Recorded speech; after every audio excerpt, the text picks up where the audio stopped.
স্ত্রীকে কখনো মা বাপ সন্তান সন্ততির সামনে কোনো ভুল ত্রুটি হলে শাসন করবেন না। একা নিয়ে বুকে জড়িয়ে ধরে তার সমস্ত নেক কাজের স্বীকৃতি দিয়ে তারপরে বলবো যে এরকম একটা বিষয় আমি দুঃখ পাই নাই, তবে আমি চাই যে এটা তুমি কারেকশন করে নাও এবং আমি আল্লাহর দরবারে তোমার জন্য দোয়া করব। মাথায় হাত রেখে একটু দোয়া করে দেন। এর চাইতে বড় আর কোনো শাসন হয় না। কিন্তু আপনি যদি মাকে খুশি করতে গিয়ে মায়ের সামনে তাকে ধমক দেন, তার ব্যক্তিত্বের উপর আপনি তীর ছুঁড়েছেন, আঘাত দিয়েছেন, সে ফুঁসে উঠবে। সে বলবে সব উজাড় করে তোমার এই সংসারে দিলাম, আজকে তুমিই না আমাকে এইভাবে বেইজ্জত করলে। সে মানুষ তো, তার মানবিক রিয়াকশন হবে। কাজ করবো না আমরা কেউ।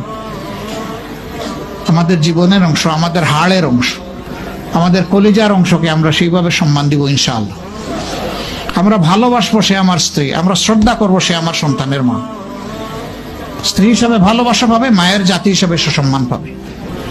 এই দুইটা ব্যালেন্স করে যদি আমরা চলি, গড় হবে জান্নাতের টুকরা ইনশাআল্লাহ।